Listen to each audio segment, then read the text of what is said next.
ఢిల్లీ పేలుడు కేసు విచారణలో సెన్సేషనల్ విషయాలు బయటపడుతున్నాయి.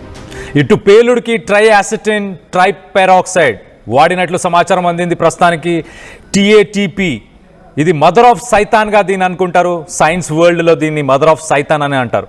టీఏటీపీ ఐఈడీలో కూడా ట్రైయాసిటోన్ ట్రైపెరాక్సైడ్ వాడినట్లు మొత్తానికైతే అంచనా వేస్తున్నారు. ప్రస్తుతానికి ఈ టీఏటీపీకి కొంత వేడి తగిలిన అంటే కొంత హీట్ కానీ అలాగే ఘర్షణ ఫ్రిక్షన్ కానీ అలాగే కొంత షాక్కు కానీ ఇది గురైన అంటే ఈ కెమికల్ని ఒక బాక్స్లో మనం పెట్టినప్పుడు ఆ బాక్స్ని కనుక ఎక్కువ కదిలిచ్చిన వెంటనే దాంట్లో ఎంతో కొంత ఘర్షణ ఫ్రిక్షన్ అనేది మొదలవుతున్నప్పుడు ఆ ఫ్రిక్షనే దాన్ని డెటోనేట్ చేసే అవకాశం ఉంటుంది. సో టీఏటీపీ ఇప్పుడు అమోనియం నైట్రేట్ లాంటి కెమికల్స్కి ఎక్స్టర్నల్గా ఒక డిటనేటర్ కావాలి. అంటే దాన్ని ఎక్స్ప్లోర్ చేయడానికి అదొక విధ్వంసం సృష్టించడానికి దానికి వేరే ఫ్యూయల్ కానీ వేరే ఇంకేదైనా కెమికల్తోని రియాక్ట్ అయినప్పుడే అది డెటనేట్ అయ్యి ఎక్స్ప్లోడ్ అయ్యే అవకాశం ఉంటుంది. కానీ టీఏటీపీ ఇప్పుడు ఢిల్లీ బ్లాస్ట్లో ఏదైతే బ్లాస్ట్లో మనం చూడొచ్చు విజువల్లో ఆ రన్నింగ్ కార్లోనే ఈ బ్లాస్ట్ జరిగింది. సో ప్రస్తుతానికి అనుమానాలు ఏంటంటే ఈ టీఏటీపీ ఏదైతే ఉందో ఈ టీఏటీపీ దీనికి ఎలాంటి డెటోనేటర్ అవసరం లేదు. కొంత వేడి తగిలినా అంటే రూమ్ టెంపరేచర్ కంటే ఎక్కువ హీట్ తగిలినా కానీ ఫ్రిక్షన్ ఒకవేళ అది పెట్టిన బాక్స్లో కానీ మెటల్లో కానీ అటు ఇటు జరిగినప్పుడు కూడా ఆ ఫ్రిక్షన్తో కూడా అది అంటుకునే అవకాశం ఉంటుంది. అంత dangerous. At the same time కార్లో ఎక్కువ వేడితోనే భారీ పేలుడు జరగవచ్చని ప్రస్తుతానికైతే ఎఫ్ఎస్ఎల్ అనుమానం వ్యక్తపరుస్తుంది. సో ఇటు పేలుడికి ముందే ఉగ్రవాది ఉమర్ నబీ అకౌంట్లో రూపాయలు 20 లక్షలు కూడా పడ్డాయి. దాని తర్వాత వైట్ కాలర్ టెర్రర్ మాడ్యూల్తోని ఈ దాడులకి జైష్-ఈ మొహమ్మద్ ఉగ్ర సంస్థ పాకిస్తాన్కి సంబంధించిన జైష్-ఈ మొహమ్మద్ ఉగ్ర సంస్థ ఒక వైట్ కాలర్ టెర్రర్ మాడ్యూల్ అలాగే డాక్టర్స్ మాడ్యూల్ అని కూడా చెప్తున్నారు, మెడిసిన్ మాడ్యూల్ అని కూడా చెప్తున్నారు. సో ఈ మాడ్యూల్ని అయితే ఎగ్జిక్యూట్ చేయడానికి ఈ డాక్టర్స్ అందరినీ వాళ్ళు ఇన్వాల్వ్ చేశారు. ఢిల్లీ తర్వాత ముంబై అలాగే ముంబై తర్వాత హైదరాబాద్ ఇలా డిఫరెంట్ సిటీస్ని ప్లాన్ చేస్తూ మన గతంలో కూడా చూసాం 32 కార్లతోని వాళ్ళు ఆల్మోస్ట్ ఒక 4 మేజర్ సిటీస్ మెట్రోపాలిటన్ సిటీస్ అలాగే ఇటు అయోధ్య ప్రయాగ్రాజ్ ఇలాంటి ప్లేసెస్ అన్నీ టార్గెట్ చేసుకుంటూ అసలు ఈ టీఏటీపీకి ఉన్న ఇంపార్టెన్స్ ఏంటంటే ప్రపంచంలో ఎక్కడ దాడులు జరిగినా కూడా for example 2015 Paris attack, 2017 Manchester bombing, అలాగే 2016 బ్రసెల్స్ బెల్జియంకి సంబంధించిన బ్రసెల్స్ బాంబింగ్. ఈ బాంబింగ్స్ ఇంటర్నేషనల్గా ఎక్కువ శాతం ఇదే ఈ టీఏటీపీనే యూజ్ చేస్తారు. This explosive is also known as mother of Satan.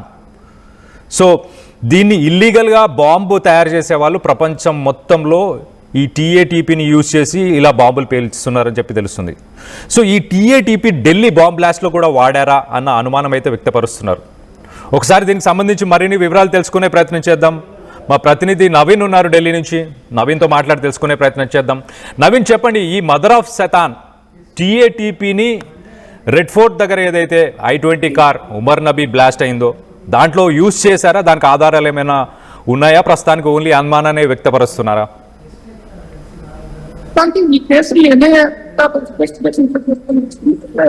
ఆ స్పాట్ నుంచి కొన్ని నమూనాలు కూడా సేకరించడం ఆ ఫోరెన్సిక్ పీపుల్ కూడా కొన్ని అంశాలతో కూడా పూర్తి స్థాయిలో అధ్యయనం చేస్తున్నారు. ఎందుకంటే ఈ బ్లాస్ట్ అమోనియం నైట్రేట్ తో పాటు టీఏటీపీ కూడా వాడినట్టు కూడా ఫోరెన్సిక్ సంబంధించినటువంటి టీమ్స్ కూడా కొంత అనుమానించడం కాబట్టి పూర్తి స్థాయిలో ఈ యొక్క దర్యాప్తు అనేది కూడా కొంత పరిస్థితి. అంటే టీఏటీపీ అనేది ట్రైయాసిటోన్ ట్రైపెరాక్సైడ్ అనేది ఇది చాలా పెద్ద ఎత్తున బ్లాస్ట్ అనేది కూడా జరుగుతుంది. దాంతో పాటు చాలా మంది చనిపోయేటువంటి అవకాశం ఉన్నాయని చెప్పేసి ఫోరెన్సిక్ సంబంధించిన నిపుణులు కూడా చెప్తున్నారు. ఎందుకంటే ఈ టీఏటీపీ అనేక దేశాలు కూడా ఈ టీఏటీపీని వాడుతూ పెద్ద ఎత్తున కేంద్రులకి కూడా ఇతర దేశాలకు సంబంధించిన వస్తున్నటువంటి పరిస్థితి ఉంటుంది. కాబట్టి ఈసారి ఢిల్లీలో అంటే రెడ్ ఫోర్ట్ దగ్గర జరిగినటువంటి I-20 కార్ క్లాస్ లో కూడా విధంగా టీఏటీపీని వాడినట్టు కూడా ఫోరెన్సిక్ నిపుణులు కూడా కొంత అంచనాలు కూడా వేస్తున్నారు. ఎందుకంటే అక్కడ కొన్ని నమూనాలు కూడా సేకరించారు. ఆ నమూనాల ద్వారా ఈ టీఏటీపీ కూడా కొంత మేరకు వాడినట్టు కూడా తెలుస్తుంది. అంటే టీఏటీపీ అనేది దానికి ఎటువంటి డిటర్నెంట్ అవసరం లేదు. దాంతో పాటు కేవలం కొంత రెండింటి కలిపి కొంత టచ్ అయితే మనకు ఖచ్చితంగా అది వేరేటువంటి అవకాశాలు ఉన్నాయని చెప్పేసి నిపుణులు చెప్తున్నటువంటి పరిస్థితి. ఎందుకంటే అమోనియం నైట్రేట్ కావచ్చు, ఇతర ఏదైనా పెద్ద పేలుడు పదార్థాలు ఉంటే ఖచ్చితంగా దానికి ఫిగరింగ్ అనేది అవసరం. కానీ ఈ టిఏటిపికి ఎటువంటి ఫిగర్ అనేది అవసరం లేదు. కేవలం కొంత వేడి ఉన్నా కానీ అది ఆటోమేటిక్ గా లాస్ట్ అయ్యేటువంటి అవకాశం ఉందని చెప్పేసి కూడా నిపుణులు కూడా చెప్తారు. ఎందుకంటే సాధారణంగా ఏదైనా కార్లో ప్రయాణించినప్పుడు కానీ ఎండాకాలం కానీ మామూలుగా కార్ల చలికాలం ఉన్నటువంటి సమయంలో ఢిల్లీలో ఎక్కువ శాతం కార్లో హీటర్ కూడా పెట్టారు. ఆ హీట్ కూడా ఈ యొక్క ప్లాస్టిక్ లో జరిగేటువంటి అవకాశం కూడా మనకి సమాచారం ఉంటుంది. కాబట్టి ఈ ప్లాస్ట్ ఏ విధంగా జరిగిందనే కోణాలు కూడా ప్రస్తుతానికి ఎన్ఐ అధికారులతో పాటు ఫోరెన్సిక్ నిపుణులు కూడా పూర్తి స్థాయిలో దర్యాప్తు చెప్పడం జరుగుతుంది. ఈ కార్ బ్లాస్ట్ లో ఇప్పటి వరకు 11 మంది చనిపోయారు. ఇంకా 22 మంది వరకు వారు ఆసుపత్రిలో చికిత్స పొందినటువంటి పరిస్థితి జరిగింది. ఈ ఉపాధికి సంబంధించినటువంటి డేటాని ఇటు ఎన్ఐ అధికారులు పూర్తి స్థాయిలో ఉమర్ నబీ ఇళ్లను కూడా వంశం చేయడం జరిగింది. మరి ఫ్యామిలీని కూడా పోలీసులు అరెస్ట్ కూడా చేశారు. ఫరీదాబాద్ లో ఉన్నటువంటి లింక్స్ తో పాటు ఈ ఉమర్ నబీ ఎప్పటి నుంచి ఫరీదాబాద్ లో ఉంటున్నారు, ఉమర్ నబీకి ఈ కార్ కొనుగోలు చేసేందుకు డబ్బులు ఎవరు ఇచ్చారు, దాంతో పాటు ఉమర్ నబీ అకౌంట్ లో ఈ 20 లక్షలు ఎక్కడి నుంచి వచ్చాయి, ఈ మనీ లాండరింగ్ సంబంధించిన ఈ కేసులు కూడా పూర్తి స్థాయిలో పోలీసులు దర్యాప్తు కూడా చేపట్టినట్టు తెలిసింది. కాబట్టి ఉమర్ నబీ అకౌంట్స్ కూడా పూర్తి స్థాయిలో పోలీసులు అంతా సేకరించడం జరుగుతుంది. దాంతో పాటు ఉమర్ నబీతో కావాల్సినటువంటి అతని ఫ్రెండ్స్ కావచ్చు, ఈ టెర్రర్ సంబంధించినటువంటి లింక్ ఉన్నటువంటి వ్యక్తులు కూడా పోలీసులు ఇప్పటికే అదుపులో కూడా తీసుకున్నటువంటి పరిస్థితి ఉంది. 2,000 కిలోల అమోనియం నైట్రేట్ ని కూడా స్వాధీనం చేసుకున్నారు. దాంతో పాటు కేవలం ఢిల్లీయే కాకుండా హైదరాబాద్ తో పాటు ముంబైలో పెద్ద ఎత్తున పెన్నులకి చేపట్టాలని చెప్పేసి కూడా ఈ టీమ్స్ పక్క ప్రణాళికలతో కూడా ఆ ప్రాంతాల్లో రెక్కి కూడా నిర్వహించినట్టుగా ఎన్ఐఏ ఇన్వెస్టిగేషన్ లో కొన్ని విస్తుపోయేటువంటి నిజాలు కూడా వెలుగులోకి వస్తున్నటువంటి పరిస్థితి కలుగుతుంది. ఈ బ్లాస్ట్ సంబంధించినటువంటి ఈ విచారణ మాత్రం ఇంకా వేగవంతంగా కొనసాగుతున్నటువంటి పరిస్థితి కలుగుతుంది. కాబట్టి ఉమర్ నబీ సంబంధించినటువంటి ఈ అకౌంట్స్ కూడా ఇప్పటికే ఫ్రీజ్ చేశారు. ఈ అకౌంట్ సంబంధించినటువంటి అమౌంట్స్ ఉమర్ నబీ ఎక్కడ ఈ కెమికల్ కొనుగోలు చేశారు, ఆ కొనుగోలు చేసినటువంటి షాప్ యజమానిని కూడా పోలీసులు అదుపులోకి తీసుకోవడం జరిగింది.